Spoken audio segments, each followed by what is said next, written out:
And we are live. How we doing tonight, Jamie?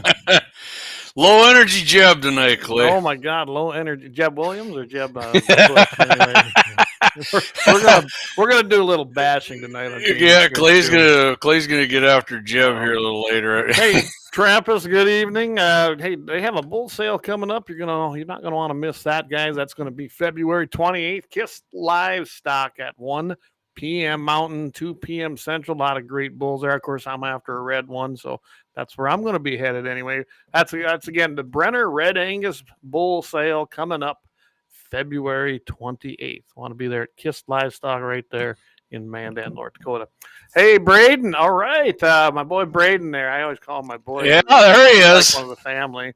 Hey, Doug Thompson. I got to see DJ while we were down Rapids, so it was great to see him again. Eric, good to have you on board. All right, so people are just kind of starting to tune in here. We are live on Rumble. We're live on both channels. We still maintain them. Facist-book, good luck. We are on X, so X is there. Dan Brown, good evening from the Western Edge. He says only 17 below. Yeah, that's it, huh? Man, we woke up to 38 below today. Wow. Woof. Yeah. That's they said this morning on Fox and Friends, one of the coldest winters on record so far. So global warming or climate change, how they want to call it, got debunked. Working. Love it. It isn't working very good, is it? No. And again, I haven't checked, but it looks like my page, as far as on Facist-book, and I think the GAT701 page, yeah, they're not. I shared Sturm and guns on the 701 to it, so. Yeah, I don't know what to tell everybody. I can tell you right now that we're having issues. I don't know. We're not there. Yeah, I would be surprised if we survive. I really would be. Yeah. Oh yeah. I actually thought today, Clay, when I was messing around, I thought, you know what? If these son of a bitches X us out, I don't know. I'm really sick of dealing with that kind of shit, to be honest with you. You mean with Facebook? Yeah. I don't care if I even get back on there. If they nix us this time, I probably won't even attempt. I mean, it works good for videos and shit like that. I mean, there really isn't another platform like that in pictures. I mean, but go over to X. X has been great. They never ever do anything to us. And, I get you there, but I'm just saying, like, other people, because our videos and shit do get looked at a lot on there. X. The one thing about X that sucks, people go there and all it is fucking politics. It almost freaking drives me nuts sometimes. I go on there and it's just, I mean, there's nothing on there. It's always bitching about politics. And it's good to live stream there. I love that shit. I love live streaming there. But I mean, that's what sucks about a platform like Facebook. That's the biggest one. If you ever want to, connect with all your other people and, our mule deer doe thing on there had just 1,200 views on that and all that. Well, you can also go over to CommieTube. They are restricting us as well, but go ahead and go there, and you know where we're at, everybody. You go there, check it out, and I mean, we're still getting good numbers there. Even though my son, Jamie, I don't get this. This is how dumb people are. Not my son, but he made a little thing here about 6 months ago. He's already got his 15,000 public watch hours. That's more than we got. Watching these little short videos. He has qualified to monetize his channel already. Perfect. And he's got about as many followers or subs as we got. It's like, oh my God. Well, good for him. It just shows you what's out there on the social media platform. Hey, Brian, good to see you tonight. He says, good evening, my fellow MVs. Oh, yeah. I might actually crank us up another TikTok channel one of these days here. I was thinking about it. If YouTube, Facebook gives us the boot, maybe. We'll see. Our buddy Scott's gotten one, and he's done well on it. So, yeah. We were doing good on it. Like I said, I just got tired of posting everything that, you do one here and you do one here and you got to post it. I'm like, this is taking up too much of my goddamn time. I will tell everybody, though, the Sturm Wesson one is still there. And they haven't done shit to that one. Think about that. They're good with it. So if you want to go there, you can catch it there. We've shared it to our other stuff, and I'm going to post it right there in the comments. Just go ahead and hit that. And if you want to watch us on Facebook, you can do that. So, all right. With that, before we get started, I suppose we better give our Second Amendment. And I put that up for everybody. But go ahead, Jamie, if you want. Yeah, a well-regulated militia being necessary to the security of a free state. The right of the people to keep and bear arms shall not be infringed. Amen, amen. And we got a lot of infringement they're trying to take place with with the new administration coming in and basically getting rid of all the crap that's been happening to us for the last 4 years. Love it. Oh, there it is. Sorry, I'm over here checking on Rumble. I'm waiting for we get everybody in there. We can start working on getting deregulating the silencers from the NFA and shit. I was just reading some articles on that. We've got a better chance now of not just that. I mean, you got that machine gun case going on right now. There's one on suppressors out there right now, and I've talked about them before. I think I've even talked about it on Todd's show. But right now, until them cases get done, I don't think you're going to see much. We do have 2 bills introduced in the House of Representatives. We got a better shot now than we've ever had, and we have a president who will sign them. So I'm hopeful. I really am. But I know what they're doing. They're rushing through this first 100 days to get as much done as they possibly can because they need to. Mm-hmm. And then from there, I think you'll see other things happen. But it could be Hogwash has us on the run now, so. Yeah. Old DNC VP. Yeah. Oh. All right, should we get into it here, Clay? Why don't you lead us off? All right. So the National Deer Association's 2025 deer report came out. They used 23-24 deer season stats. Sounded pretty promising for most of the states here. Got this out of Realtree actually. So it starts out: hunters across the United States are tagging a historically high number of bucks, and I'll round these numbers off. Total buck kills of 3,090,182 during the 23-24 season. And of course, like I said here, the last for which complete harvest records were available. Marks only the second time the harvest has topped 3 million in 25 years. Okay. So the big news though, Clay, people are shooting more mature bucks than ever. If you can, not around here, I can promise you, not that I've seen around these parts. Yeah. But nationwide, apparently, in 2023, 43% of the bucks shot across North America were 3.5 years old or older. That is the highest percentage of mature buck harvest that National Deer Association has ever reported, Clay. Wow. So that's that's good news nationwide. I like that. Yeah. The gold star for holding out and getting yourself the biggest mature buck, that goes to 85% of bucks shot in Oklahoma in 2003 or 3. That's pretty damn good. 85%. Yeah. If we could get 85% of the freaking, I need meat for the pot people up here to hold out, we'd be in freaking business, man. We'd be shooting a lot nicer bucks around here. Well, yeah, and just not to interrupt you, but I will. No, go for it. I mean, I don't know about you, but we were out this year deer hunting. You and me, we were together. We were both doing our own seasons, and I can tell you right now, the mature buck level right now. Yes, we've had some EHD hit, no doubt about it. But I also watched a lot of people chase the smallest damn bucks out there. I had a rule on my place that if it wasn't 4 points at least and mature, even with the guys I had hunting, they couldn't shoot it. And there's a reason for that, because you've seen the bucks I'm pulling off this place. Mm-hmm. It does work. Now, not every buck has a genetics. You got to weed them out. But I like the fact that they got 3.5 years or older. That's a great thing. I'd like to see it step up there. But I bet you most bucks, I'd love to see that number, and I never see it from Game and Fish. I wonder what the average age is in North Dakota. Yeah, well, Doug asked how they got these mature buck stats. I'm not sure. I imagine they took a sample size of bucks that were shot and harvested. However they got them and did. Killed. I mean, we did have a lot more mature bucks on our place for that big winter hit, and then that big spring storm, and that took them out. And evening, Eric Glauser. Thanks for tuning in again, buddy. Yeah, absolutely. Yeah, and this last season, I didn't see very many, the mature bucks. EHD came through again a little bit this year. You saw the picture I sent you, the dead one I had in the creek. That was a nice mature buck. Probably. Yeah, I saw it in person actually. So. Yeah, you saw it in person.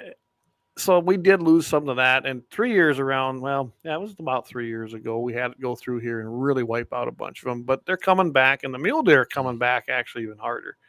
But you can't have big bucks if you don't have the genetics, if you don't have the forage, and you don't have maturity. It's just not going to happen. Yeah. Yeah, I'm not holding my breath that's going to happen. No. So anyway, sorry. No, that's fine, Clay. That's fine. So Oklahoma was number 1 at 85, and to round it out, Mississippi, Louisiana, Texas, and Arkansas round out the top 5. So, which is good. They say here too, Clay, deer populations are strong and growing in most areas. They're probably growing in North Dakota after the EHD, but I wouldn't exactly call it strong. Right. So, well, before we get into the rest of these stats, let's go antlerless harvest here. The top 5 states for that, Clayton. Number 1, Texas, 315,000. Pennsylvania, which I thought was kind of weird. Pennsylvania doesn't seem like a big deer hunting state to me, but 258,000. Missouri, 179,000. Georgia, 164,000, and Alabama coming in at 158,000. So that's pretty good. I mean, it's good numbers compared to here. Yeah, but you got to remember, I don't know if you've ever been down in any of them or over in any of them states. No. I mean, they got a million deer. They just do. Georgia's just. I mean, there's deer everywhere. Yeah, all the trees and shit. I mean, all the trees. Florida's the same way. When you get down you there. think Minnesota would have been in there, but maybe they just don't have enough people living there that hunt. I don't know. I don't know. Minnesota's a tough state. I've hunted over there, so you got areas where you got to use your shotgun. You got a lot of bow hunters over there. I think probably a bigger bow hunting. Well, they should be on here because not everybody there can hunt with a crossbow, so they should have just been slaughtering the shit out of them. Yeah, they should all be dead easy now, right? That's what we were told. I heard somebody just point in a general direction and squeeze a trigger and a dead buck laying there. So easy. We're going to talk a little about that here coming up too. So just hunting in general, Clay, deer hunters constitute 72% of all people who buy a hunting license each year. How much? That seemed high to me, but wow. That's high, right? I mean, that's a lot. So, I would imagine, I suppose here in North Dakota, it's got to be between deer hunters and pheasant hunters. Got to be. I mean, I think I've heard it a number of times. They say there's more people who deer hunt. It probably is. Corey says Clay Peterson can't drive in Georgia. No, I cannot. They have suspended my privileges indefinitely. And you know what I say to them, right? The old pound sand. So, Texas has the most firearm hunters. Nice job, Texas. Good job, Texas. Real hunters down there. Yeah, real hunting boys down there.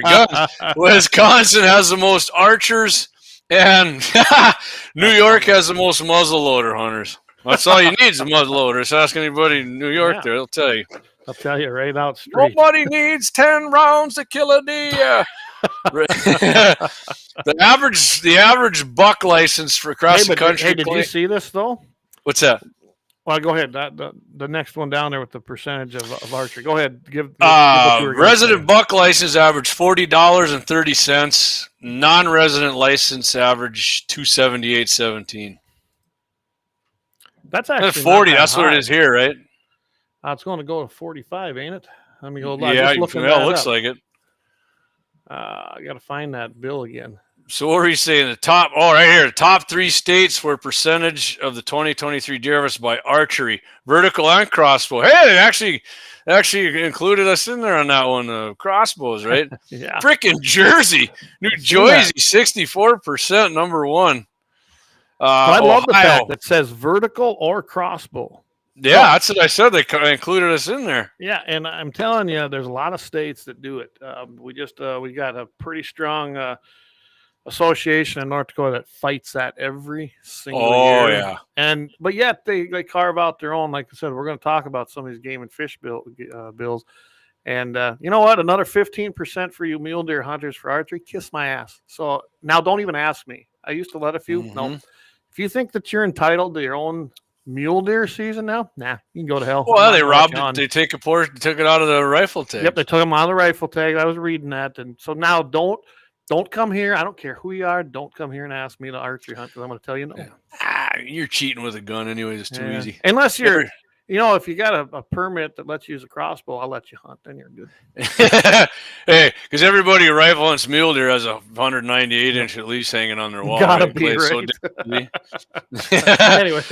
Yeah, so New Jersey was number 1 for bow. at 64%. Ohio, 49%. And again, we head out East Coast again, 48%. So we got 2 liberal states that are top 3 in bow hunters. Imagine that. You might have something to do with their gun restrictions. I don't know. I don't know either. I mean, when you look at Jersey, Ohio, and Connecticut, 3 of them, well, Ohio ain't too bad, but 2 of those are really bad when it comes to gun laws. And they got high percentages of archery. And then you skip down into the muzzleloader, and it's the same thing. Yeah, muzzleloader. Top 3 states for deer killed with a muzzleloader. Rhode Island, number 1 at 41%. Virginia, which, I mean, that's borderline, 26%. And Massachusetts, 21%. So, yeah, 2 of them 3 states. Virginia's not too bad. They've got some gun control, which is ironic. Oh, boy. Here we go. Next one, Clay. Now you're singing my song here. Top 3 states for real hunters who shot their deer with a centerfire rifle during the 2020. I had a little part in there. So with 2020, man, the number 1, man, I actually surprised. 1 and 2, I didn't know it was that high. Montana, 95%. Wyoming just nipping at the heels at 94. And then we go over to the Palmetto State, South Carolina, 90. Lindsey Graham out there hunting with his rifle, his centerfire. Oh, yeah, old leaky 91%. Wow, that's I didn't think that's pretty high. I like that. No, absolutely. I'm going to interrupt you quick. Go for it, Clinton. Dan said, he goes, that's kind of interesting because we were just talking about Pennsylvania. They had 153,000 vehicle animal insurance collision claims in 2023. That is a lot of deer, Dan. And I guess that's why I said there. I know there's a ton of deer in that state. So they had the most harvested, but they had a lot of deer too. So it's fun to mess with stats, but really it's probably, I bet you we have a higher percentage of harvest versus tags given out is what I'm getting at. I don't know. So EHD, Clay, which is always in the news up here now, right?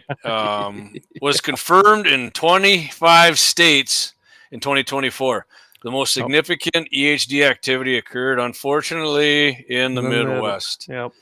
And notable findings from chronic wasting disease, which they claim is always what's killing them all, and it doesn't, but EHD go ahead and read that because I'm going to point something out on stats. CWD has now been identified in deer and elk in 36 states. States tested almost 250,000 tissue samples in 2024 and spent more than $25 million on CWD surveillance and monitoring. So think about that. $25 million just on testing. And I don't know about you, but North Dakota, we had 1. Right. And there were some that came in that had some samples. I'm talking 1 that died of it that they could confirm. Otherwise, these samples they're collecting come from deer heads of deer that were killed by rifle in the hunting season or bow. They were killed by hunters is what I'm getting at. They didn't die of it. They died with it. Kind of like freaking China virus. They didn't die from it. They died with it. And that's why I got such a big issue. But the money, and that's just in 2024, $25 million just in 2024. And what they prove? Nothing. They proved we were right when we say they're full of shit is what they proved. Pretty much, yes. Right? So one more thing here, Clay. Researchers found that in white-tailed deer, the prevalence of CWD is typically highest in adult bucks, followed by doe. Adult bucks are often 1.5 to 3 times more likely to be infected with CWD compared to females. I found it that white-tailed deer, because our whitetails don't seem like they're really infected with that. No, it's usually mule deer. It's usually mule deer here. So, that's interesting. I mean, I don't know where they got all their stats. I did go look a little at their report. And they got sources cited on there. Most of them come from, game and fish departments or Department of Natural Resources, whatever their state calls it. It's like where a lot of that stuff come from. I'm going to get some of these comments here. Yeah, go for it. There's some great ones in there. Josh says, public land I hunt hardly sees any bucks, let alone mature ones. Corey Merriman and Lynette said neither one of them, they're never getting an X account. I got you. Said, okay, Josh says, what's YO? New YO, is that? I don't know. That way because you can shoot anything with the... No, I don't get. it is considered vertical or crossbow because I shoot my. Oh, that's Eric. Oh, it popped up on me here. New IO is that way because you can't shoot anything with a shoulder on the case because they go too far if they have a shoulder. Really? I'm not sure what was that. Can you decipher that one for me, Clay? I can't. Okay. really Eric can't. says, so if you hold your recurve bow like you're in the hood, New York, is it considered a vertical or crossbow? Because I shoot my recurve sideways. You're gangster style, ain't you, Eric? Yeah. Oh, okay. Says New York is that way because you can't shoot anything with a shoulder on the case. Okay, so yeah, he's talking like shoulder on the case of your card, like Yep. So you can do the straight wall ones like a 350 Legend and. Right, and that's kind of Minnesota. A lot of their units, you got to use slug barrels in your shotguns because there's so many people. Okay, Josh says right here, Ohio is a straight wall cartridge state too, I believe, for deer hunting. Yeah, I think I have seen that. And Doug says I was thinking the same thing, Eric. Dan says I believe the North Dakota deer hunt harvest success rate was routinely 70-75 until recent low population years. Probably right. I think it was. Yep. And I remember that my unit. I could get a buck. I could get a muley buck tag, and then I get a doe tag left over. Even it was. I used to get that all the time when I had to apply. I mean, I get it gratis because we have land here, and so generally I don't have an issue. And it's in any deer. Of course, that bill that's flying through that your buddy Senator Clearly. How do you like how I said that? That put it on Cleary. He's pushing this, and it's essentially. They're going to make it tough for even a gratis application to make it through, and that's okay. If they pass it, I have a feeling it's going to struggle in the House. I've already been working the House already. I think it's going to struggle a little bit because of what we were saying, and I guarantee you, if I don't get my gratis antelope tag, if my unit's open, nobody else is hunting here either. Right. I mean, why the hell would I do that? So Josh says it's a straight wall cartridge state. Yep. They say if the case has a shoulder on the cartridge, the bullets go too far. Yep. I think they do that in Minnesota too, don't they? In some areas. Well, I don't know if they got a straight wall. It's been many years since I hunted deer over there because why the hell, right? The only reason I went over that's why they want you to use a slug because it ain't gonna go. Yep. And we were in a unit that required slugs, and I mean, it wasn't that it was bad. It's really short range, but in all honesty, as thick as that area was around that Litchfield area, you couldn't see more than 20-30 feet at times anyway. So that's what I thought. If it's like that and you shoot, I mean, you're gonna hit a freaking tree with your slug anyway. So let's see. Jason says, where can I get one of them caps that you wear, Clay? We got them on the website, guns701.com. Clay's getting some. Yeah, he's going to try a different patch. I'm going to try a little something. So, you know what? Maybe I'll get a couple from you, Jamie. Okay. I'll put them new patches on because I want to test them out anyway. So, yep. I'll get a hold of you, Jason. I've got your numbers. I'll get a hold of you. Well, you want to hit the first ad here, Clay? We're at 8:23, and yeah, we probably should thank some sponsors. We can't do it without them, and. We got some great ones, although I will tell you that someone's getting a freebie on here. And Anvil, they're not going to be a sponsor anymore, but I didn't have time to change anything. I just found out. So yeah, I'm going to do the three main ones. We'd probably gave one anyway. So maybe, yeah. So we'll do our main ones here, and then here we'll come back at the other half and do the big one. Well, did it go? It didn't go. Well, maybe not.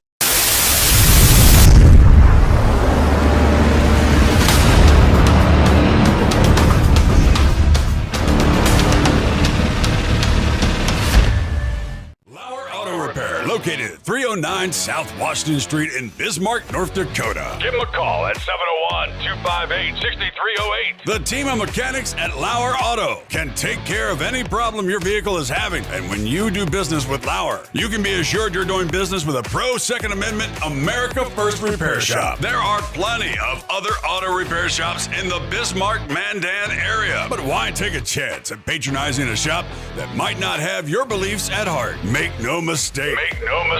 LAUER Auto is your pro Second Amendment repair shop. When you talk to the guys at LAUER Auto, don't forget to tell them that you heard they are a sponsor of Guns and the 701 and that you appreciate their support of our pro Second Amendment, pro North Dakota live stream and podcast. That's LAUER Auto Repair, 701-258-6308. 701-258-6308. Located 309 South Washington Street in Bismarck, North Dakota. Experience the exhilaration of power in your hands at Bloodline Kinetics. Why Cerakote? Simply, it aids in firearm preservation while also giving your piece a unique look. Barrel threading, NFA laser engraving, bolt handle threading, mount, level, and bore, sight scope chamber rebarreling, and much more. Bloodline Kinetics is meant to reflect a long American lineage in gun ownership, who stand for the Second Amendment rights, Bloodline, and the science behind gun accuracy. Kinetics. To some, it's just a constitutional right that can go away. To us, it's in our American bloodline, and we believe it should stay that way. Here at Bloodline Kinetics, we understand that hunters, sportsmen, women, and gun owners should have a quality firearm. Stop and see us at 2008 Morrison Avenue 2 in Bismarck, North Dakota, 58504, Monday through Friday, 8 a.m. to 5 p.m. Call 701-390-7997. Visit our website, bloodlinekinetics.com. Anvil Brand LLC, raising and training tomorrow's barrel horses right out of Bismarck, North Dakota. Tracy and her family are great American patriots who not only support the Second Amendment, but they also promoted what you're looking for, top quality barrel horses. Go ahead and give Tracy a call at 701-471-6629 and tell them Guns and 701.com sent you. That's Anvil Brand LLC out of Bismarck, North Dakota.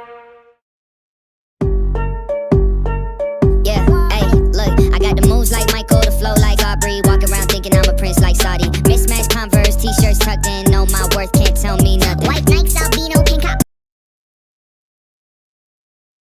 All right, we are back again. Thanks to our great sponsors, of course, our original LAUER Auto Repair. I got to mention them all the time, right? Absolutely. 309 South Washington. They're up in the corner there. Yep, right there. You can see it. Yeah, 701-258-6308. We were just talking shit about Facebook. I think we got the most viewers I've seen on there, and I don't know how long now. Well, I see 4. Yeah, that's the most we've had on there in a while. And that's on the Sturm course, Guns. And yeah. Of course, I can't see it if they're watching on the other one. Yeah, I shared it to a couple of them, and they said we were live. And then, so Eric says there's been talk in both the Dakotas to make it a straight-walled cartridge because of safety. You know what? I'm telling you right now, I'll even get on board with that just because it'll lower the deer harvest, because all the people who don't, well, once a year and I hit a pie plate, that's good enough. Okay, let me see you hit a deer at 250 yards of that sucker now. Yeah, I guess I look at it like this. Hey, Leon, it won't be no 300 blackout either. I'll be buying for that. I don't know if I support that, but I can guarantee you this: it better not apply to private land. Plain and simple. Private landowners have the right to make. Well, just see, Clay, if we go straight wild, your thing from Saturday, North Dakota, make it legendary, the 350 legend for the state rifle. There you go. There you go. I mean, I'd buy a 350 legend after I shot yours that time. I'm a little bit of a fanboy of that thing. So that's fun, ain't it? It is a fun. Yeah. Like I said, I'm shocked how much energy that thing had.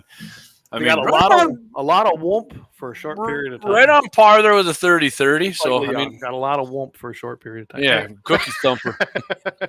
I had to give a dig. Yeah.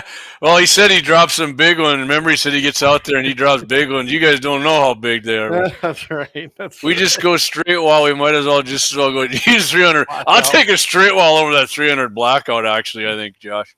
Yeah. I've shot the blackouts. They're fun too. But that 350 Legend, I'm impressed with that. It's a great brush gun. Honestly, if I was to go hunt somewhere down there again, if I go down, if I hunted in the treed area, even if I go to the hills, I probably would take that Legend with me. I probably would, just because I haven't. Maybe we should have a straight wall deer shooting contest out at Axel's place. There we go. Huh? I got to borrow yours though. Need a little practice, but we can do it. Or he says he had to go to the range today. Coyote got lucky. He got a new name. Effing Wiley Coyote. Well, I'm always having a well fix tomorrow, so at least it's not as cold. But All right. Well, All right, Clayton. So I was going to do one here,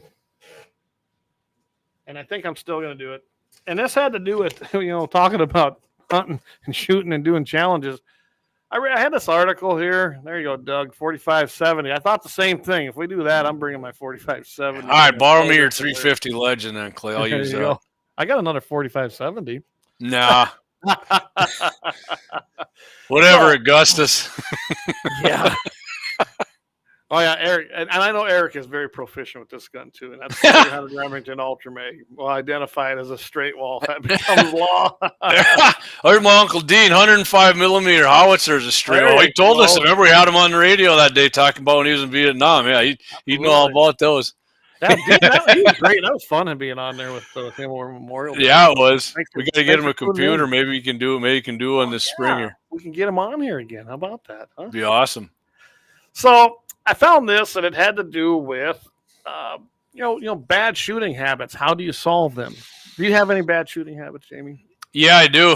When I get the pistol out, if I don't pay enough attention, I start jerking the trigger, and I get it going low and left. I got to get my finger position right. I think we all kind of do. I know this guy talked about one of his was his stance when shooting a pistol. Now, I don't, as far as I know, I've always tried to. I always got a little bend, and I got taught that too from a guy. I didn't. Actually, that wasn't even in a course. Just a really good guy that did a lot of shooting. Is hey, here's how you should do this. Just like I learned how. I think Dan was actually there when we were doing the deal with the Glocks and the reset. You don't have to let that trigger go all the way back, just a little bit, and that helped improve your accuracy on them Glocks. And it's a great idea to always work on your bad shooting habits. Well, I don't know if you read the article, but I guess I kind of like how he broke it down. He said you should be willing to learn, first of all. Well, I'm out then. I know everything about shooting. Yeah, you know everything. Keep updated. Identify your own bad shooting habits. It is easier said than done. There's no doubt about it. Yeah, I mean, if you've been shooting for years and doing it wrong, it's pretty tough to break the habit. You have to make a conscious effort after that. Yep, you got to get to the range, man. Do some putting in the work to fix your bad shooting habits. Also emphasize that the good habits you have, make sure you keep them and again, practice them and then put the work in. I thought they all apply. Now, the guy who did this article, he's obviously a competition shooter. Mm-hmm. David is one of our competition shooters that listens quite regularly. And I've learned a lot from him, and he's very in-depth. Sometimes it goes way over my head, but I've learned a lot from him, especially in rifle shooting. Doug. Pussycat up there. I see that. So I'm just going to kind of breeze through this. He goes, willing to learn. That's probably the hardest one. I would say that's the truth. I don't know about you. I'm sure Dan can identify with this. I know sometimes when I was doing classes later on after I retired, and I always have said this. How many times have you heard me say it? I would much rather instruct women than men, because most of the time the women come because they want to learn. They're probably not familiar with shooting. They haven't done a lot of it, and they listen. Where men come in, sometimes I wonder why the hell they're there, because they sure as heck didn't come to learn anything. Show you how damn good they are. Yeah, I mean, it's like, I even told a guy that once. I said, well, if you know it all, I said, what the hell are you doing here? You might as well just go home. Mm-hmm. I said, I'm trying to help you out a little bit. I said, I don't know it all, but I said, I do know this particular discipline, and I enjoy it. And you can imagine a shotgun. I'm pretty good with a shotgun. And that come from years of practice. Years of shooting a lot of trap and putting a lot of lead in the air and didn't shoot anything. So, I mean, it's one of them things you learn. And like this article says, what's Eric say? JD's bad shooting habits is he drinks light beer and not dark beer or whiskey. Yeah, Doug, I know more than you. Yeah, you're right. A lot of them guys come in and they got this preconceived idea. It's like, well, I can help you, but if you don't listen, it isn't going to do you much good. So I think that's probably the biggest thing. Be willing to learn, and he talks a little bit about it. He's same thing I just said. If you've been shooting for decades, you might be using a technique that's out of date. It was wrong to begin with. Yeah, you teacup it instead of going forward. yeah. It's. I mean, and those stances have changed over the years. They really have, and I kind of like how he says this. He says, if nothing else, he says, even if you're not shooting horrible, but there's a better way, make your goal to be at least 1% better. And 1% don't seem like much, but it could be when you start racking up rounds. You and I both know how many rounds you can send down. So I liked his idea on that. And I liked how he said, now keep updated. Now, granted, we've had a lot of things change in a short period of time. Just look at the last 10 years. What has changed with optics, triggers, reloading components, things like that. So you need to be able to take all of that information and apply it, in my opinion. I mean, you might be using a red dot scope where you used to use open sights, right? I don't know about you, my eyesight's getting worse, and open sights are getting harder to use. I prefer green dot, but yeah. Green dot. Because your eyes see green better, so. I can tell you right now, I had to relearn how to shoot both my 357 mag, well, pretty much any of my open sights, my 44, as well as my 30-30. And I I'll be honest, unless I'm wearing my glasses with the little readers in them, I can't see the end of that sight anymore, or even the front one. So I adapted. I learned how to use those, and take a sight. I have to take a little longer. I'm not going to be rattling off my lever action much. I can tell you that. Not in a small area. I'm going to have to be taking aim and working at it. But I did learn how to do it, and now I can hit my gongs out there again. So always keep that in mind. Yeah. Go ahead. I mean, one thing you do if you don't want to put the time in and you suck, go buy yourself a good trigger, because good trigger can take away a lot of your shooting habits. That won't make you shoot good. I mean, it worked for me on a handgun. I can tell you that. My full size 9, it worked. It definitely worked for me. It tightened my groups up a lot. Well, that trigger, if you don't have that trigger pull, that makes a hell of a difference. And you got to remember, a lot of guns come with heavy trigger pulls, even 20 years ago, even, 30 years. Go buy any factory AR, and that's freaking junk. I mean, I don't even know why they put them things in there. But. And creep is another thing. If you got creep, go fix it. Get a different trigger. Have some work done to it. Ask me or Jane. We can probably hook you up with the right people. Jake will polish it up for you. That's right. So David, Jake, Man and Sporting Goods, I believe they still have a gunsmith. So I'm just telling you that there are things you can do. So keep updated. That's kind of all part of being. So updated. A bad habit a lot of people have with a rifle, Clay, is even when they're on the bench, they'll just waver the reticle on the target, and I'll just wait till it's right on her, bang, and pull it. Hey, okay, so you did that when you were shooting the mule deer challenge. Yeah, I was leaning over the freaking hood, man. You got to do it sometime. But yeah, that's definitely one thing if you can correct that, because a lot of people too, like most people when I first teaching them to shoot. How can you shoot so in a nice group or whatever? And then they got their hand on top of the scope like this, so they're reach out in front. I'm like, take your hand and cup the freaking back of your gun, and then squeeze like you're out of a bag, and then you can elevate up. Most people don't do that, and you try and tell them that, and then you look over again, and then all of a sudden they're not doing it again. I'm like, why are you doing that? Oh, it just feels better. Yeah, but you're still shooting like shit, man. Did you hear what I said? If you're shooting like crap, you might want to take a little advice. I mean, that's one of the things. That's one of the things I notice about rifles that people are real bad about.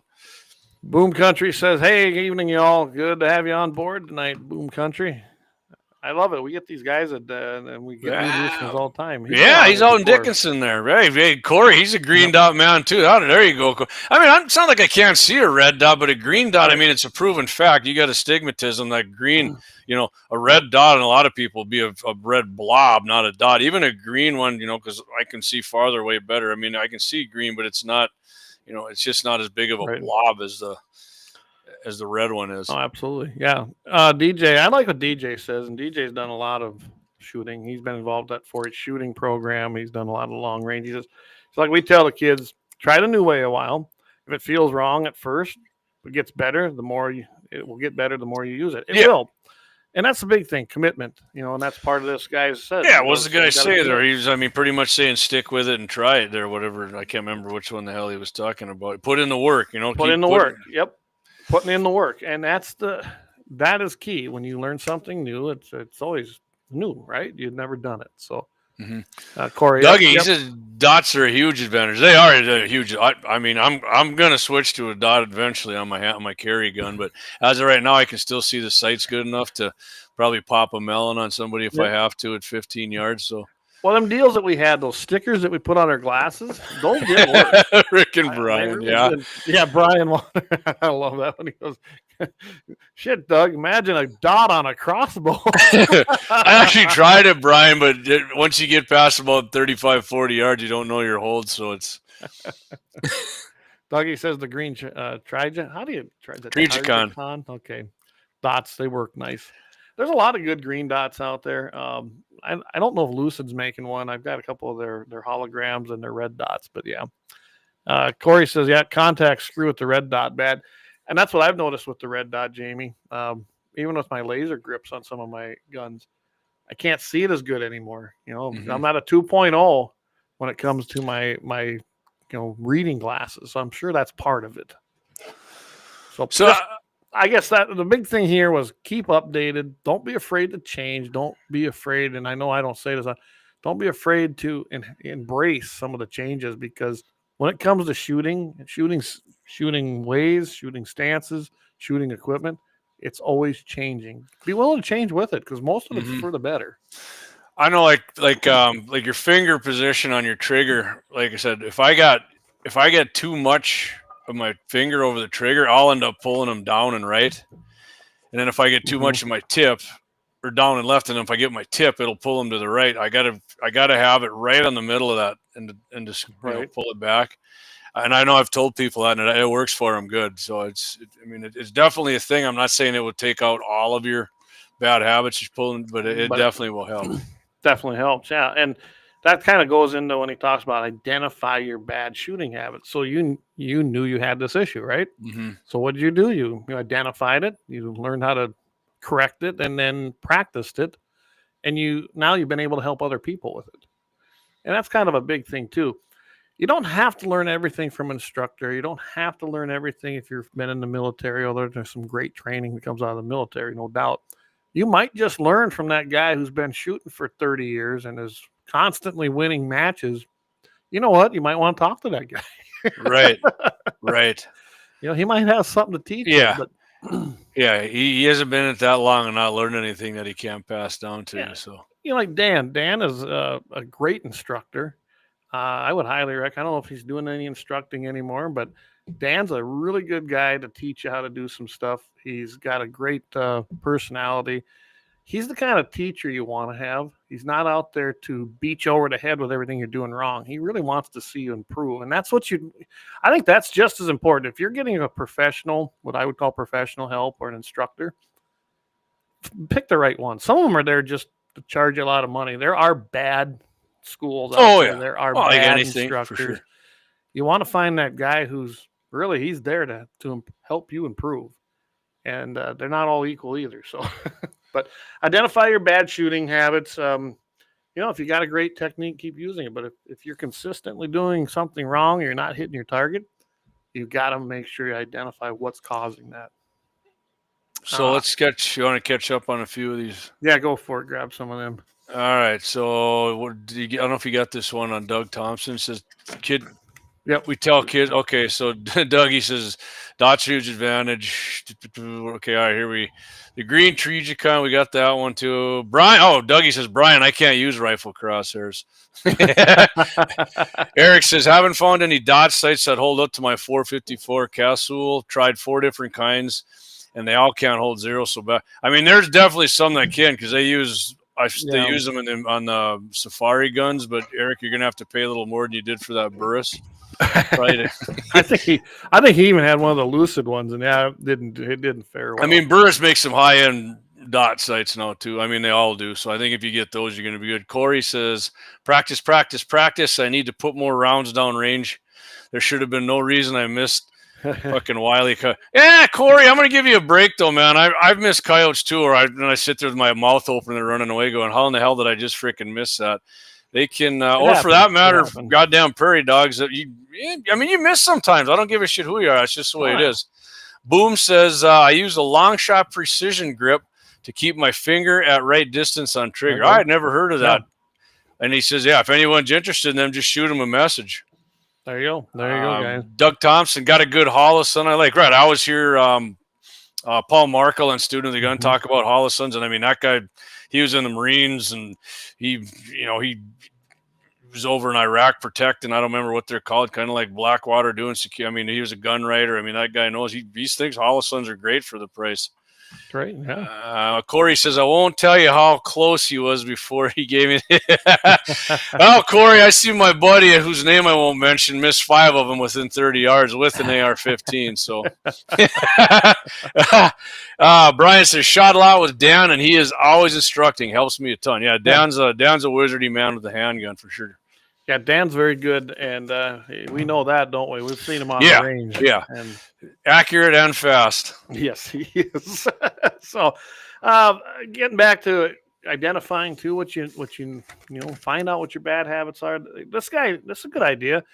He saw himself on camera doing it. So what he finally did, the way it sounded, is he actually got a camera, his phone out, put it so he could record himself and watched his videos. And I don't think anybody's immune to that.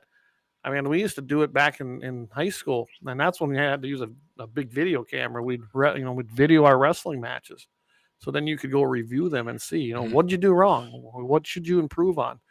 Well, it's no different here. I think that would be very helpful. And I think with the videos you and Axe do, you've got an entire library now, and you can see what you did wrong. Everyone else can see what you did wrong. And you can learn. Well, I mean, Clay, come on. Everybody can see how to do it right when they watch their shooting. Yeah. What about our videos? They're real. So, Clay, you being a shotgun guy, let me ask you this. Yeah. Some people get locked into, they can't help it. They always try to aim with the bead at the shotgun instead of just point and shoot. I mean, how would you break that? Well, for me, I used to do that, and I just finally learned that you don't do it. And it was just a matter of going to the trap range. And also I went to, a sporting clays range. We had the high and the low house. Mm-hmm. That really helped because it taught me to really follow through. And that's a big thing too. When you bring that up, always follow through. It's like bowling. When you're shooting, shoot and follow through. Mm-hmm. And I think that's the best way that you break habits like that. I practiced it. I practice it. And even though I never hit the perfect 100, unfortunately, in my trap, I got 98, 99 several times. That's pretty damn good. I don't know if I could do it now. It's been a few years since I did the actual trap shooting like I was doing there in league. But I'm telling you right now, I was pretty happy with what I was doing. And I felt good this fall. I hadn't shot birds in a long time, and evidently I didn't lose the touch. Yeah. You can go. Actually, that thing picked up like another 500 viewers the last month.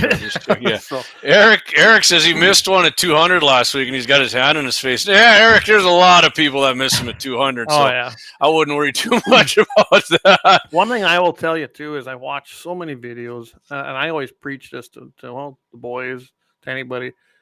Don't be leaned back like this, okay? Get a good square stance. Right. Lean into it, especially if you're shooting a shotgun, and have a good hold of that. Because when you're leaned back like this, you've probably seen it, and you got that hip forward. A lot of times you're going to shoot over it. It's just instinctive. Don't do that. Get a good, solid, and I think that helps a lot too. Your elbow. It's when you think about that too. Where you got your elbow when you got it up or down. Mm-hmm. I know some people get, you do it where you're comfortable. Don't have it sagging down here. I always say it's a good, solid stance in practice. And I would say the best thing you do is get out there and get on a trap range. Or if you've got a trap thrower of your own, get out there and practice. Mm-hmm. And you will overcome that. I was like the elbow too. I remember when I first started owning ARs and reading about them. Yeah, you got to get your elbow tucked in there. I tried doing that. It felt uncomfortable to me, and I finally just did do how I want. I mean, my elbow is not tucked; it's out to the side a little bit, almost. I don't know. It works for me. You got to remember whether shooting an AR versus a shotgun versus a pistol versus a bolt action. It's all going to be different. So if you're not practicing them all, if that's what you like to shoot is all of them, you got to get out there and practice. Mm-hmm. It's just that simple. You got to put lead down range. And obviously, I still can't do it very good because I shot right the hell over the mule deer challenge. Corey says he just picked up a Holosun for his Keltec Sub 2009. He can't wait to get it dialed in. Oh, that sounds like a lot of fun right there. I'm not going to lie to you. Axe says, I do think there's an app for pistol shooting also. Well, there's Straylock. I don't know if that's for pistols or just rifles. I never pay attention. I've only used Straylock for my rifles. You know, that's scopes and distance, but I bet you there's something out there like it. It's got to be. Yeah, I mean, there's an app for everything pretty much now. It's an app for everything now. You know, even your hot tub, from what I found out from my buddy Johnson. I mean, wow, really, he can set his hot tub temperature from work before he gets home. Boy, that's but anyway, putting the work in to fix bad habits, that was another thing he stressed, and he stresses it twice. I think that he listed it twice, which I know what he's getting at there. Put in the work, and that means getting out there, practicing. You know, after you've identified it, get out there and practice it. And do it consciously. I think it's better if you do it by yourself. If you got your own private range, great. If you don't, you know, go down to the public range you're using. Try it. Don't go on the weekend when everybody's there. Go out there when you got a little time on your hands, or go out during your lunch break. Take an hour. I'm telling you, it'll be worth it because you can take your time then and actually practice these things you've identified. It all adds up. Time adds up, man. I mean, absolutely. You know, from day 1 to day 90, there's going to be a huge difference, as Jocko Willink will tell you. But yes, Boom Country says, if anyone needs help in Dickinson area, we usually get together at least once a month. And what's the name of the range out there they go to? Brian and I'm sorry, Slope County, I believe, isn't it? No. Yeah, I don't know. Brian will probably put it in there. Yeah, put it up there. If you want to hit our big ad here, Clay, and then. Yeah, I'm gonna give you a little hint here, and we've been talking about it. That hey, get out there, practice, identify your issues, ask somebody if you need help. Don't be afraid. I don't know about you, Jamie, but I would say that the shooting community is probably one of the most helpful communities out there. Oh yeah. And get out there and practice. It's about putting time in, getting trigger time in, and getting familiar with that firearm. Plain and simple. Yep, couldn't agree more. All right, let's go ahead and. It's his private range. There you go. He said it just says. Oh, is it? Okay. Well, hey, send him a message. He's over there. On a message here on YouTube. Slope area rifle and pistol. That's what I thought. There you go. Okay, you were right. Sorry, Clay. My bad. All right. Well, we're going to take a break here. Thanks some sponsors, and we will be back after that. I think we got a few things. We're not going to get to everything tonight. That's okay. I don't want to go 2 hours tonight. I don't know. No. So, all right. We'll go to break. All right, we'll be right back.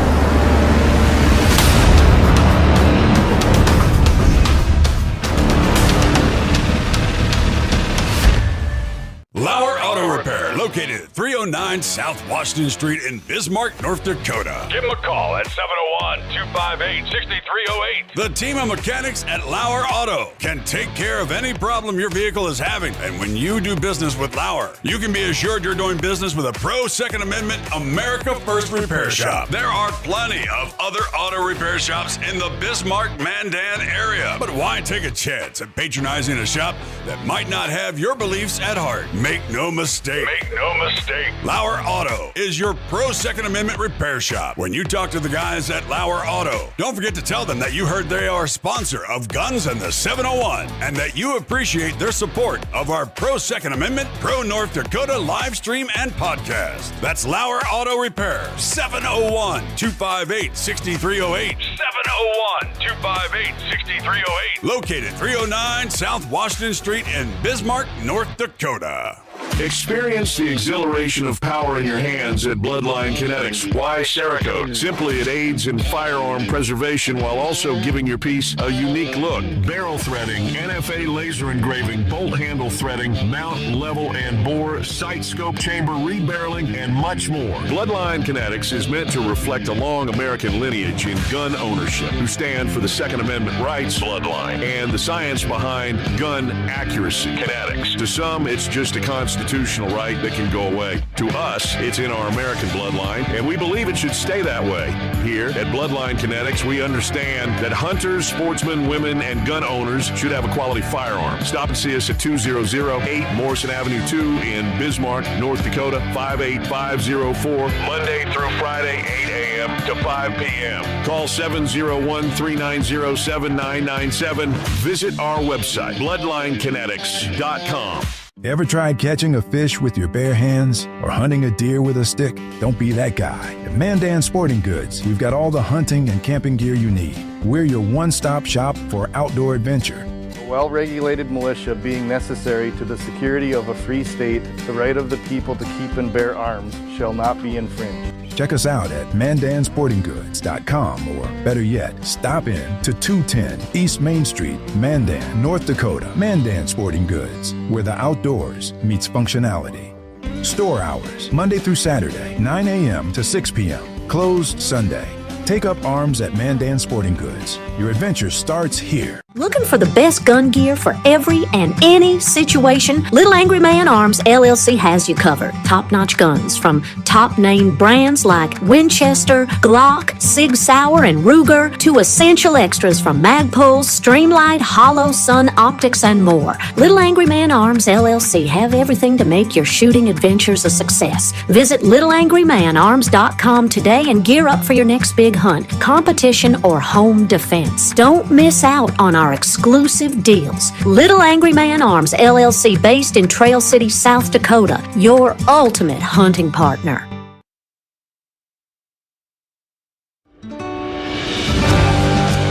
Anvil Brand LLC, raising and training tomorrow's barrel horses right out of Bismarck, North Dakota. Tracy and her family are great American patriots who not only support the Second Amendment, but they also promoted what you're looking for, top quality barrel horses. Go ahead and give Tracy a call at 701-471-6629 and tell them Guns and 701.com sent you. That's Anvil Brand LLC out of Bismarck, North Dakota.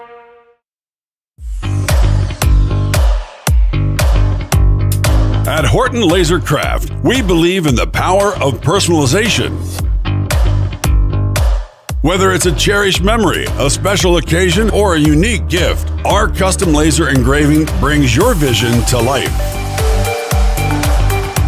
Our expert craftsmen and state-of-the-art technology ensure every piece is a work of art. From personalized decor to one-of-a-kind keepsakes, Horton Lasercraft makes every moment unforgettable.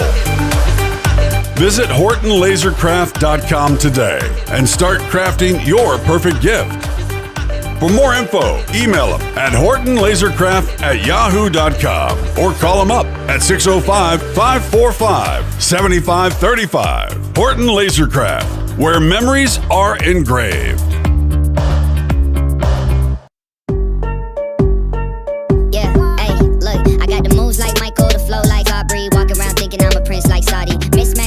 T-shirts tucked in, know my worth, can't tell me nothing. White Nikes, albino, can cop my stilo, head to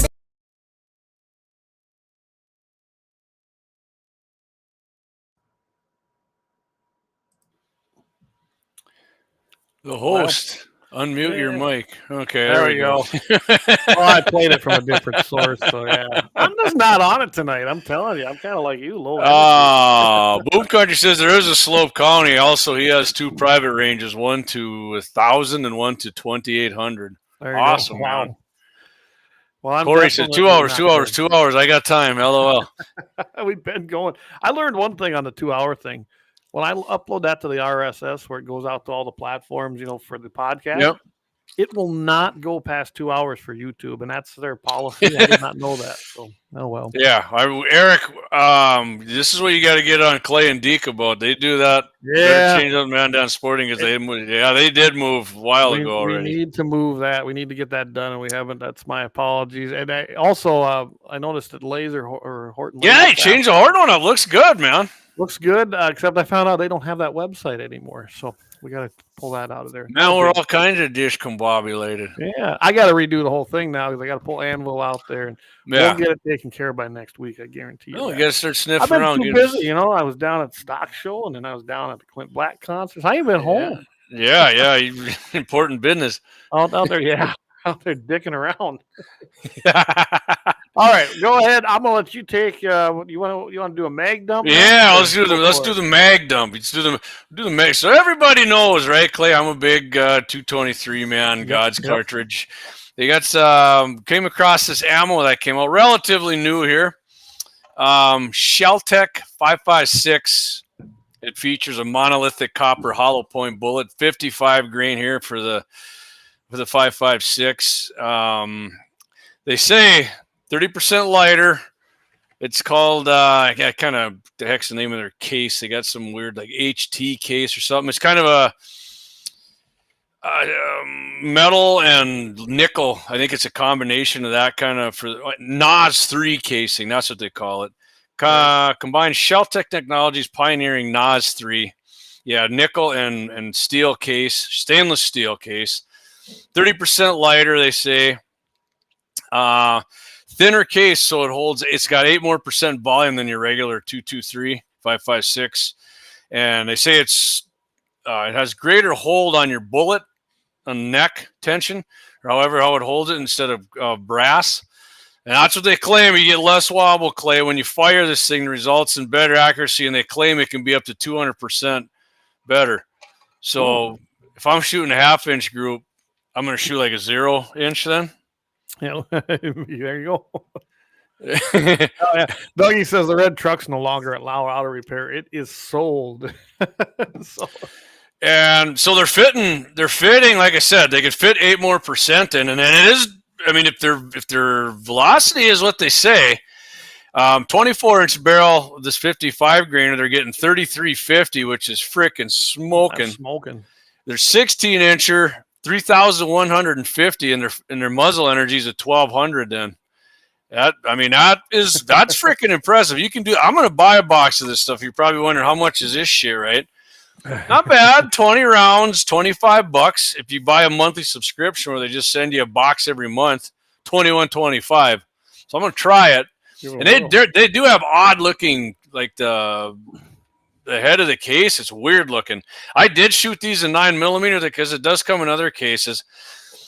I mean, it was fast and accurate, but it jammed up. I think it was catching on that weird in my Smith & Wesson M&P 2 point, and nothing ever jams on that, but it did in that. But if it can do this and it can run good in my AR, I'll shoot it in some stuff. I'll give you a few more things real quick. I kind of just got a screenshot of them here. What they're saying, used in the M4 series and other military rifles. That they're saying the 5.56, a monolithic copper bullet. Yeah, I got that. Fully controlled. They say expand, penetrate, and expand optimally. Dump the whole hydraulic shock into them. Flies flat, fast, accurate, less recoil. They're claiming. How the hell that is, I don't know, Clay. How that's going to be less recoil with more powder? I don't know. Increased efficiency and cycle rate. Okay, I mean, maybe. You're getting more power with more powder, so it probably runs your bolt faster. Reduced bore fouling and corrosion.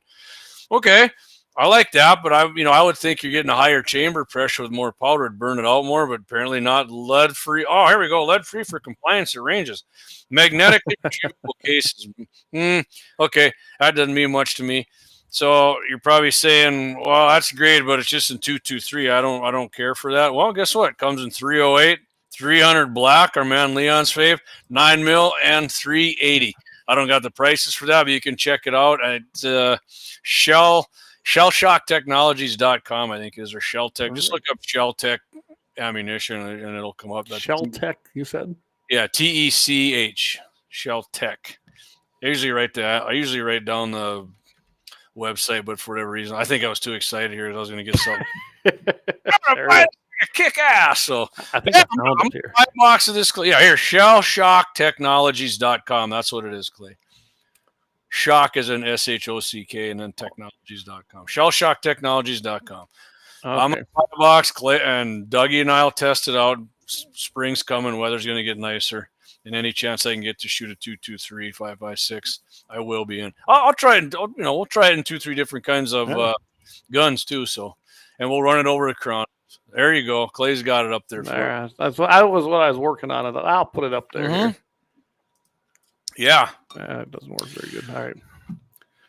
And I got to find it. Yeah. it. So you can zoom right in on the box. They'll tell you the 24-inch test barrel, the 3350 for the velocity on that. I'm still like 16. Which one was it here? Just the 5.56 box of 20. Yeah. Yep.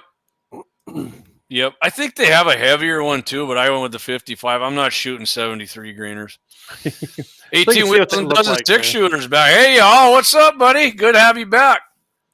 Yeah, subscribe and save 15%. I mean, that's a pretty good chunk, right? As I said, $21.25, you get that monthly subscription. See, look at the case. That is weird. I mean, yeah, it's a different case. Yeah. The back, the rim's all weird looking on it, but it's kind of set back. Can you see a little got better? An angle on it there, and yeah, it's a different angle. It almost looks like the shoulder is a little different. Being the good guys we are, we'll sacrifice. Now that we don't have one less sponsor, we'll sacrifice and still buy a box and test it out. Maybe we need to pick up one over in Dickinson. That's why we needed a sponsor over there. Yeah, we do. Over there. Oh, absolutely. Absolutely. There it is, Shell Tech. Yeah, so the second half of my mag comes up when Clay's done. It's going to relate to this. We're going to talk a little ballistics. If you watch the 701 Sabbath Saturday, you will know what I'm talking about coming up. Doug says, "Great! I can use my magnet then to pick up these in my Russian ammo." And they're not reloadable either. It's not reloadable cases. You can buy the empty cases, but they are not reloadable. Not reloadable. There but they say Wolf isn't either. But I've seen guys reload it. This guy's never going to do that, but you can. Wolf has a steel casing. I guess you could reload it, but I don't. Why bother? Yeah. See, because there's a bunch of people on here. Corey, no, like I said, no, you can't reload it, Doug. Yep. Must be a Hornady product. Nope, it's all on its own shell. Yeah, they made it. It looks like they Shell Shock Technologies. Yeah, they got their own thing going there. So we'll give her. See that Dougie sold the red truck, no longer. Yes, I had that up there. Yeah. Okay, my bad. I should have bought it because I got a green one just like that. It does run. Hang in there, Clay. My dad's got one. You can probably buy one. So I can have another one sitting. You and Wyatt can bid each other up on it. All right, Clay. What do you got in your first mag here? Well, here's what's interesting. I wasn't sure what I was going to do here, but I kind of. Just a second here. I just seen something now. Mm-hmm. That one won't reconnect. So looks like we lost one of our Rumble channels tonight for some reason. It said trouble connecting. I doubt it's. I don't know. I'm looking at it one right a while now. back. The new one was up and running. So yeah, they're running. So all right. So I was going to do something, and I think I am going to do this. When we got time, we'll come back to some of the legislative issues with the game and fish type bills. But if we don't get to them tonight, you might have to run a special Saturday.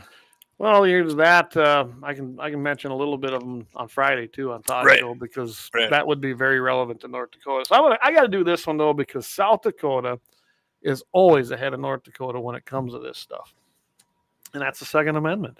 We've tried to get this through in North Dakota, and it fails every time. We have a Republican legislature. We do not have a conservative constitutional legislature. So Senate Bill 100 just started moving through, and it is the Campus Self-Defense Rights Bill, essentially is what it's being called.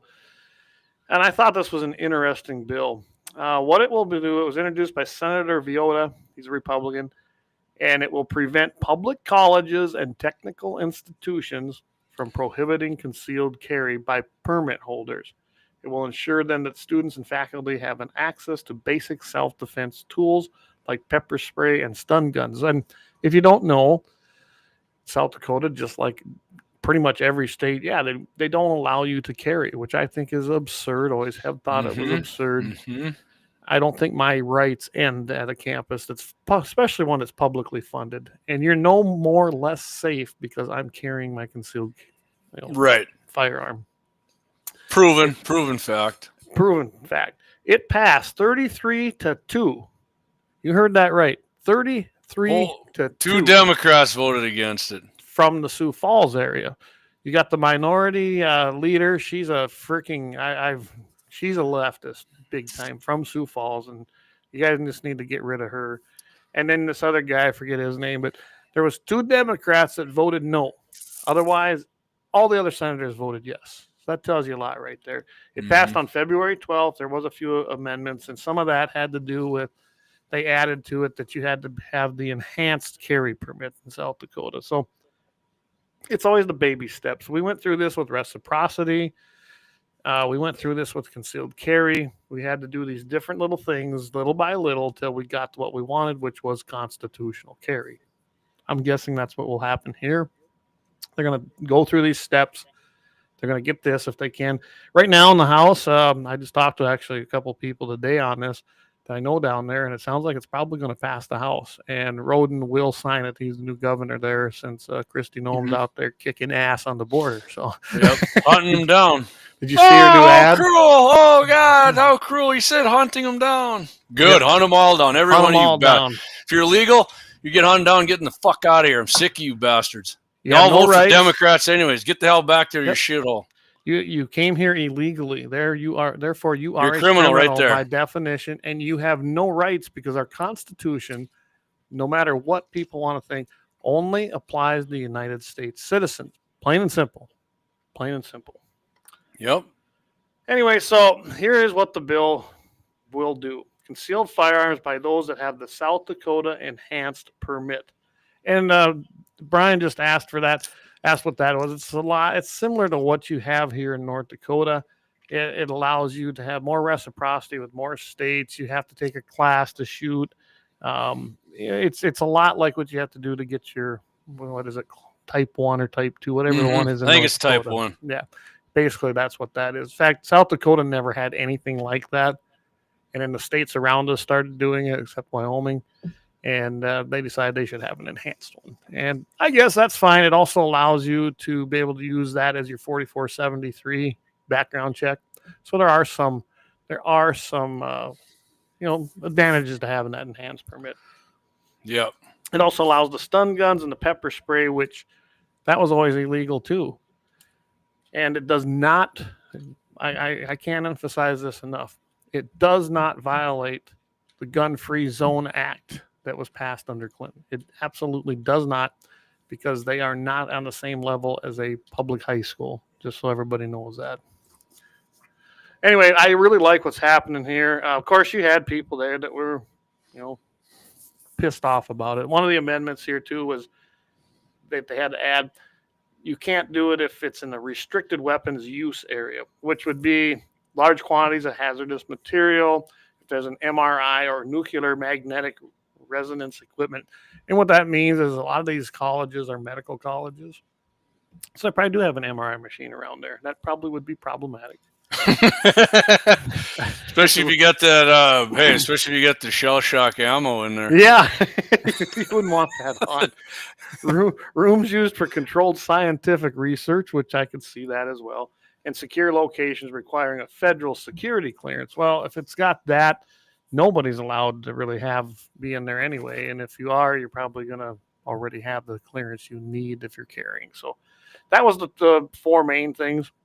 I guess I don't have an issue with those either. Yeah. I really don't want somebody in there, anybody shooting, even in, it depends on the situation. If it's that bad, well, then I guess all the things go out the door anyway. So yeah. They do have a deal in there that I get pissed off of. Special events can temporarily restrict carry if metal detectors and armed security personnel are present at all public entrances. I don't like that one that they asked to add in there. I would have voted no on that amendment because they'll do it every time then just so they can restrict you. Mm-hmm. I got a real problem with that. That was the way around it in South Dakota before. Like the Civic Center just went to the Clint Black concert, and then the promoters requested, so then they can do it. That's your go around, because no public buildings in the state of that have been publicly funded or publicly run, that being a civic center or event center they like to call them now, can actually bar you from carrying in there. Okay, but if the event promoter requests it, then you can, because it's the whole I rented that room type thing. So that was their go around. And now it seems like every event's doing it no matter what. Mm-hmm. And I got a problem with that. Usually I won't go to them events, but I didn't have no choice on this one. So. I guess I love this one. The only people that were really there against it was the same old adage when they were giving testimony. Pretty much everybody in the room, if you watch some of the testimony, they didn't care. You could tell the committee members didn't care. They questioned them real hard, and essentially told them, well, too bad you're in South Dakota. You should go back from the state you came from, especially the people with every town. Yeah. I thought that was a good one. The That's guy good. actually told him, he says, you probably should go back to right where you come from, because he says, that ain't how we do it here. Love it. I would love to see that on the floor. Oh, wow, or a that's awesome, committee man. here in North Dakota. So anyway, Senate Bill 100 passed the Senate overwhelmingly. It had its first reading February 13th in the House. It's in the House State Affairs meeting. And they don't have a schedule for anything as far as committees yet. So if you're in District 28 here just south of me, go ahead and call your rep. Let them know that you are in favor of this bill. If you're listening in South Dakota, let your reps in your area know. The hardest ones are going to be in that Sioux Falls area, probably Brown County, Aberdeen. I imagine those ones down there in Vermilion, because that's where your colleges are, and around Brookings. So make sure you get out there and let them know that you support this if you're in those areas, because this is an important bill to restore Second Amendment rights to everybody on campuses right now. Right on. Right on. Love it. Good bill there. We should have it up here, just like you said, Clay. But we've tried, but yeah, we got a lot of work to do. We got to change a lot of seats in the House and the Senate. But looking at this year's session, more than I thought. yeah, 1,000 freaking bills is. Yeah. Oof. Yeah. Yeah. All right. So you got that. I agree. Get the F out. 18 Wheels says. Corey says if they want to be in the U.S., let's make Mexico be the 52nd state after Canada 51. Yeah, if you can get them to abide by our laws, because when immigrants come here, and the vast majority of them end up being Democrats, they're not even really Americans, even once they're sworn in. So that's my problem with them. It ain't freaking Mexicans. It's any immigrant basically come here. Most of them end up being goddamn Democrats. I don't want none of them here. I don't care if you're goddamn Norway, South America, Mexico, Australia, Russia. We're full. I got enough. We don't need no more. You guys never assimilate. You want to change our freaking laws, especially about guns. Oh, we didn't have guns there. You just hit it, Jamie. They don't assimilate anymore. Yeah. They come here to be their own still little communities from where they came from. And that is not how that used to work. When immigrants actually came here for the better life, they become Americans. They weren't hyphenated Americans. They became Americans. Yes, you had your communities of your Italians, and you had your communities of your Scandinavian. And I mean, we all know that the Minnesota area, a lot of that was, Norwegian descent. Up here in North Dakota, a lot of it was German and Norwegian, but they all become Americans. They didn't. They kept some of their traditions, but they did not expect to be anything but. They're not all holding their flag up and burning our flag in the middle of the goddamn street. Yeah, there ain't nothing says I want to stay in America and love it here like burning our flag and flying a Mexican flag. Yeah, and singing songs in the language from your freaking country that you legally came here from. So, yeah. So 18 Wheels says my business is being taken over by them bastards. Don't be surprised one day if there's nothing left on the shelves because the tall heads decided to quit trucking. Wow. Yeah, there's a lot of freaking Indian truckers, like Middle Eastern people. I say in Indians, I mean not like native, indigenous. Maybe like Waylon says, dot Indian. Yeah, Waylon can say that. He's a feather, so he can say whatever. He goes, that's exactly what he say. No, they're a dot Indian. All right, Clay. He said rag heads. I think maybe there's a lot of them Somalian. I see a lot of them on the road anymore, and they can't drive, by the way. They are. A lot of them are starting to truck too, aren't they? They look like they are, yeah. They're definitely not from here, and they can't hardly speak English when they make deliveries. Yeah, man, I have heard that in the oil field. I know guys that work up there and told me that. I'm starting to even see them in bull racks, for Christ's sakes, out of these big shippers. It's like, really? Damn. That's what I want you to do. Show up, and you can't speak the language going into a livestock barn. Not cool. So my question about that real quick is, if you can't speak the language, how the hell do you read fucking road signs? How did they get their CDLs? Yeah, it's bullshit. They gave it to them. Yes. That's what Doge ought to start sniffing around is that. They might one thing at a time. They got a big task, and they're working on a lot of it. 18 Wheels said that, Clay. The the kind with the dots, not the feathers. There All you go. The Turbid Suburban. Suburban. Love it, Trampus. Love it, Trampus. Oh, that's freaking great. Anyway, Dougie mentioned something, and I thought that was great. This is a little off subject. He says, "Are you going to be doing a USA versus Canadian hockey tomorrow night?" You know, I didn't hear about it till it hit the news. Yeah, they're playing the U.S. this time.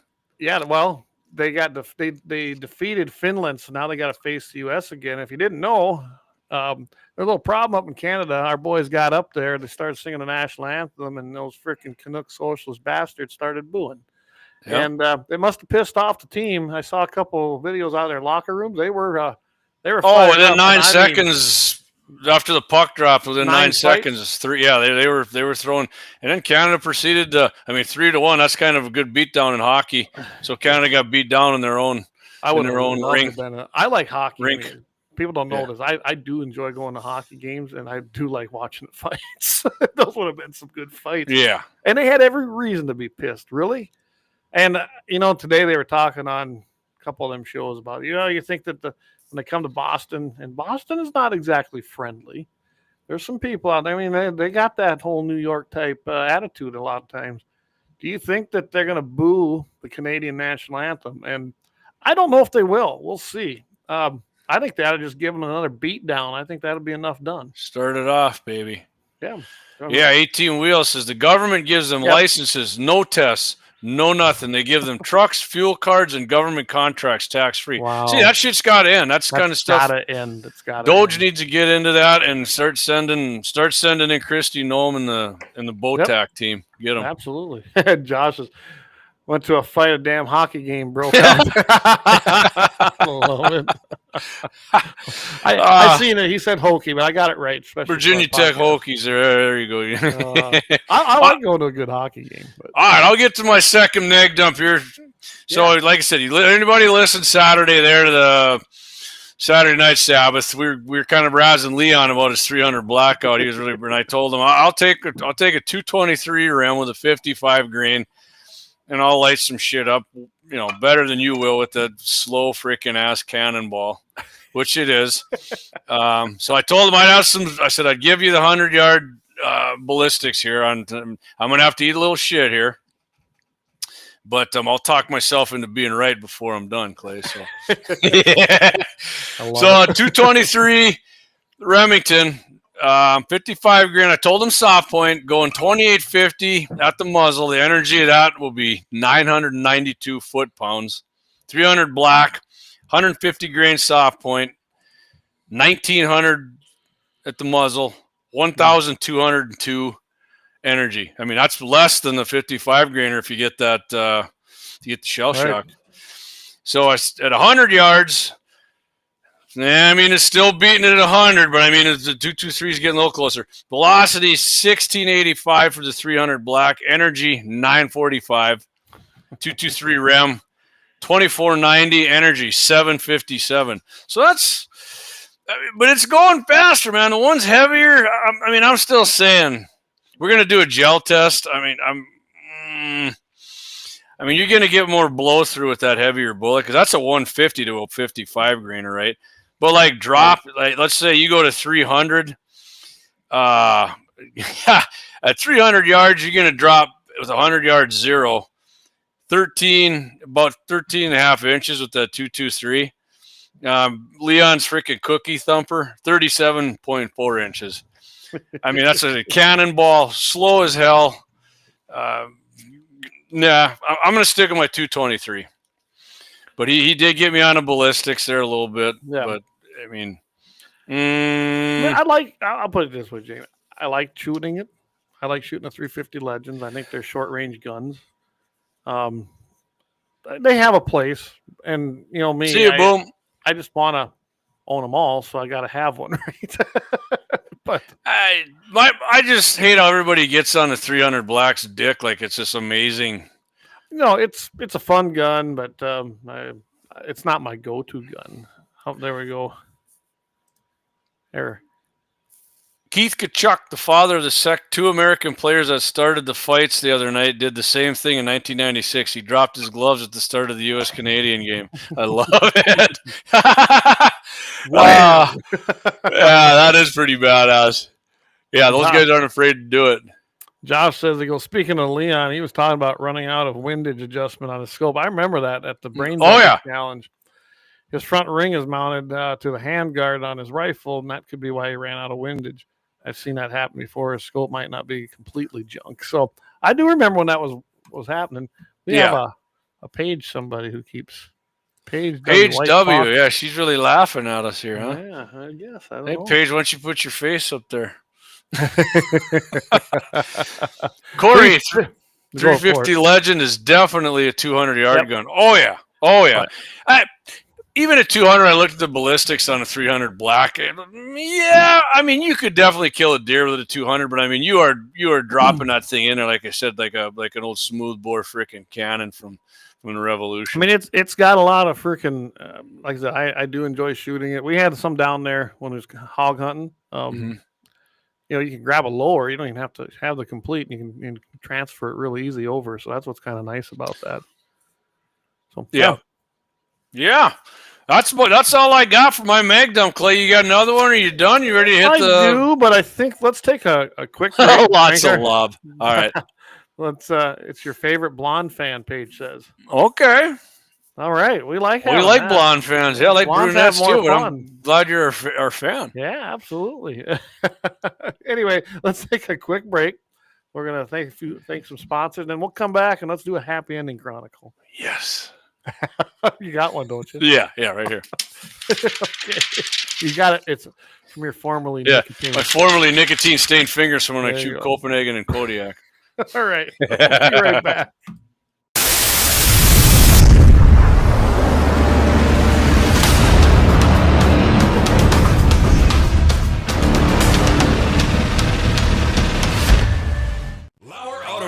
Located at 309 South Washington Street in Bismarck, North Dakota. Give them a call at 701-258-6308. The team of mechanics at LAUER Auto can take care of any problem your vehicle is having. And when you do business with LAUER, you can be assured you're doing business with a pro Second Amendment America First repair shop. There are plenty of other auto repair shops in the Bismarck-Mandan area. But why take a chance at patronizing a shop that might not have your beliefs at heart? Make no mistake.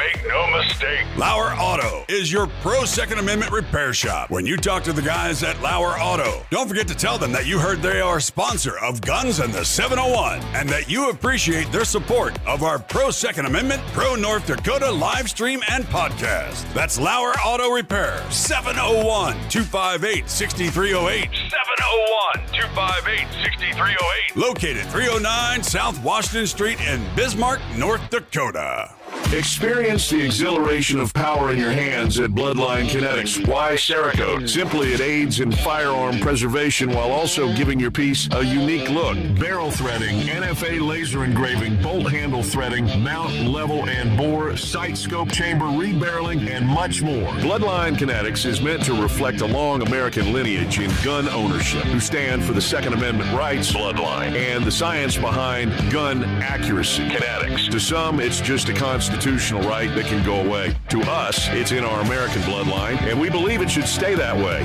Here at Bloodline Kinetics, we understand that hunters, sportsmen, women, and gun owners should have a quality firearm. Stop and see us at 2008 Morrison Avenue 2 in Bismarck, North Dakota, 58504, Monday through Friday, 8 a.m. to 5 p.m. Call 701-390-7997. Visit our website, bloodlinekinetics.com.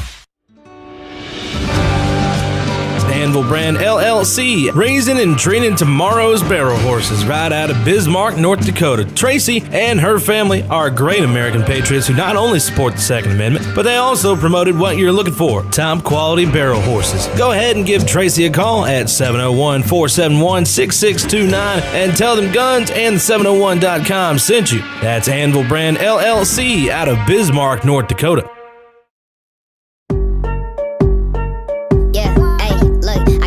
Like Michael, the flow like Aubrey. Walk around thinking I'm a prince like Saudi. Mismatched Converse, t-shirts tucked in. Know my worth, can't tell me nothing. White Nikes, albino, pink. All right, we're back. Well, there, Jamie, if you know her, then we need to have an across the pond segment. Yeah, like Trent Loose. she's in the market for a handgun. I told her when she gave her some recommendations. When she gets them, I said you have to get her out shooting, and you got to be handy with it. When you're hot blonde, you gotta have a good side iron there to protect yourself. They say blondes have all the fun or have more fun, something like that. Yeah. Thanks for watching, London. Appreciate it. Yes, love it. Paige, we'll call you Paige on here on your YouTube. So, let's get Eric's comment in here. He says, owning a 300 blackout is as cool as putting a spoiler on your Dodge Neon. I like that. You meant owning a 300. Come on now. All right. Okay. I got to get a new intro though for the happy ending. I'm gonna put Deke on that. We need a new intro for the happy ending Chronicles. Clay sent me a message. He's low energy Jeb tonight too. We both are, man. So if we're boring tonight, I apologize. I do feel like I'm low energy tonight. I do too. So hey, we got a lot of people watching us. So I appreciate you, even though we're low energy. And if maybe you don't think we suck, Clay and I don't. Anyway, let's get to the happy ending chronicle. All right, so we're coming here, Harris County, Texas, Clay. A heroic middle school teacher in Houston, H-Town even, right? Big anti-gun city there. Big anti-gun. Is being celebrated for his brave actions that saved a 15-year-old girl from a harrowing assault. The incident unfolded just before midnight on July 28th in an apartment complex on Wood Forest Boulevard. Oh, yeah, just north of I-10 there. Yeah, I know where that's at. Between Normandy Street and Uvalde Road. David Garza, upon hearing desperate cries for help, intervened decisively with his firearm. According to Harris County Sheriff's Office investigators, the teen had just gotten off a Metro bus when she was followed and attacked by a man. The attacker, described as wearing a black hoodie with a white Reebok logo, blue jeans, and white tennis shoes, began assaulting the girl and attempting to remove her clothing. Mr. Garza, who lives in the complex, recounted the chilling scene. I looked out the window and I saw a man beating the shit out of a woman on the ground. I added that part in, trying to take her clothes off. He immediately grabbed his gun and rushed outside and confronted the piece of shit. In a dramatic moment captured on video, Garza is actually seen leaping into action. I ran outside, asked what's going on. The girl screamed, "I'm 15, help me." I pointed the gun at him and told that dirtbag to get off her. Garza recounted. The suspect, who had the girl by the hair, man, he's yanking on her hair and trying to rip her clothes off, released her immediately and then fled when confronted. Garza chased the piece of shit, ensuring the girl's safety. A neighbor witnessed the event, praised Garza's intervention, and said, "At first I was scared. I thought she was going to get raped." So you just stood there? Yeah. No kidding, I think if he didn't come out, she would have gotten raped. I'm positive she would have, and probably freaking murdered. I have no doubt about it, but that's a happy ending, man. Hey, we got some advice here. Happy ending of that is the girl didn't get raped, she didn't get murdered, and Mr. Garza used a sidearm to run off some piece of shit who was going to commit probably another felony on top of the other ones he'd already had. Most likely. And I'm telling you, Jamie, I don't know about you, but you and I both subscribe to a lot of things. I've seen more self-defense uses in the last 2 weeks across the nation than I think I've seen in a long time. I don't know. Is that how you kind of look at it too? I mean, I've seen a lot of them. Yeah. Hey, wait till we can do it in every state. Yeah, absolutely. So Dougie, he says, LAUER Auto Repair. Here's an extreme weather alert from the LAUER Auto Repair Studios. I like that. Extreme weather alert. Yeah. I am sorry. I just want to add one thing to tonight's podcast. Keep your vehicle plugged in and your battery charger on. Boy, ain't that the truth. I'm telling you, man. We're not over the hump yet. 20 some below yet tonight. 22 here, I think they're predicting. So I had 38 below here this morning, and everything was cold. Even, I got them inside. But it don't matter when it gets that cold if it's not heated. I'm telling you, it was cold. But I keep everything plugged in. Tractor's plugged. That tractor, none of that stuff would have started. But it's full of number one and plugged in. So I've been good. Awesome. Even the little Toyota, little Hilux, it cranked over, but I did plug it in. As long as it's plugged in, it really cranks over, and boom, it's gone. Well, Clay bought that from overseas. He took out the 30 cal machine gun pod in there and the roll bar and shit. It'd be fun to build one of them. At least put my pool on there. I'm telling you. Dougie says, or not, because I love business. Yeah. All Corey right. says heat wave tomorrow, though. Yeah, this weekend it's going to start warming up tomorrow, and then Friday. I mean, they're talking 50 degrees down here by Sunday. Love it. I'm happy. Love it. Eric, Hey, good night, yep, boys. good Eric night. Glazer, good night. Keep up the good show. Thanks, Eric. Appreciate you coming Appreciate in. it, We guys. will, Yep. buddy.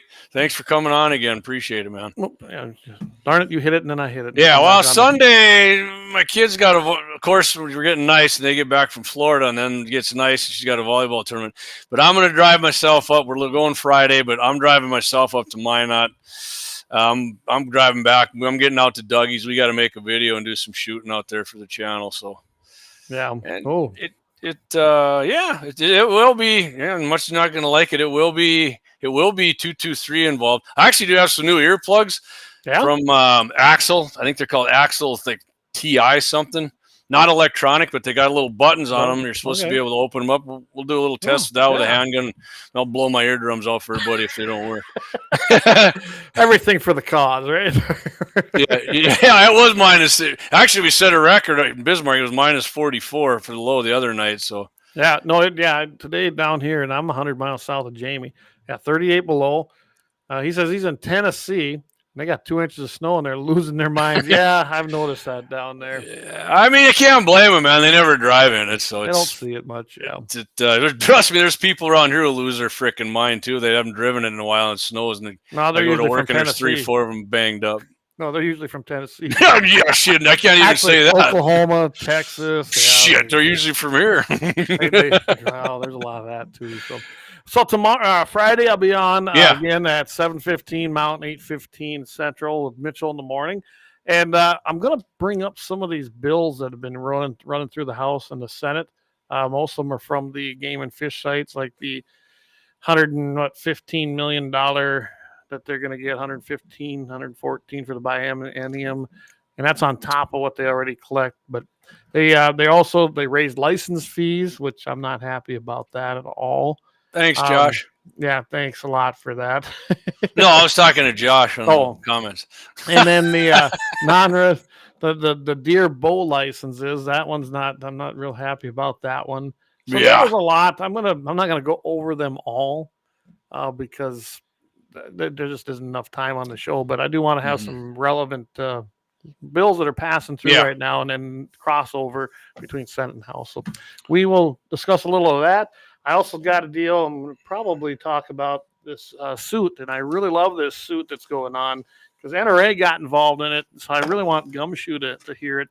And it has to do with Second Amendment Foundation, NRA, and it's challenging the Massachusetts ban on possession of carrying handguns and semi-automatic firearms by adults under 21. Speaking of Massachusetts, there's a comment for you to read here.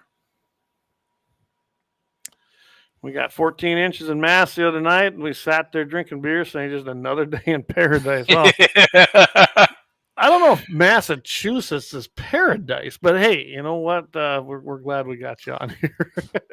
Like I said, I'm going to talk about your state. Well, drinking beer in a bar in 14 when it's snowing out hard, I do think that's close to, especially in the city. Dougie says, bow hunters get free licenses now? No, not this session. Dougie, wait till the next one. I'm sure that's next. Yeah, no, they ain't free, but they're going to. Yeah, they will be. Don't worry, just for them. Taking a portion out of our deer licenses. Jack up the rifle tags to pay for the free bull licenses. Yeah, basically. Yeah, sounds good. Anyway, we're going to talk a little about that. I'm going to send all that to Todd here, and we'll talk a little about that. And we'll be back next Wednesday and March 3rd, Monday, March 3rd. Clay and I, Michael Bell Show, Dakota Mornings, sent a text today, so we're on for the full 2.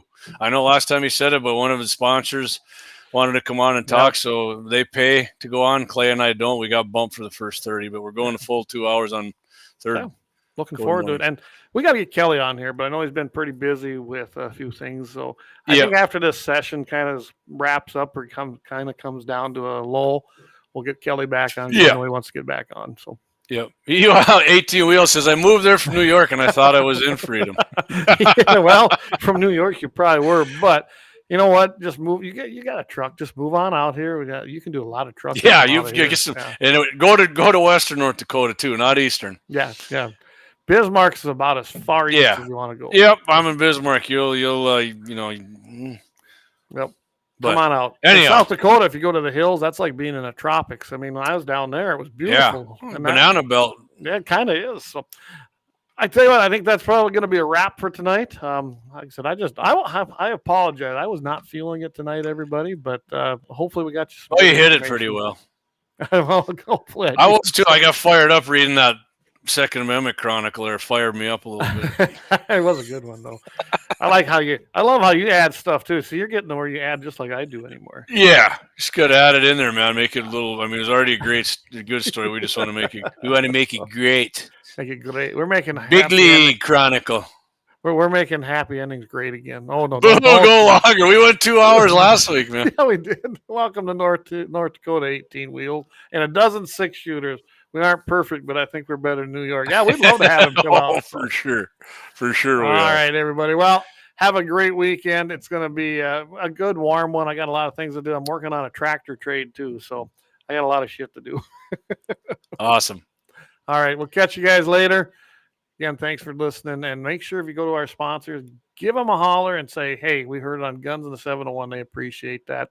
And as what Scott always says, drink some milk, eat some meat, wear some fur, but we're going to add shoot some guns, do some reloading, and send some freedom seeds downrange. Everybody keep your powder dry.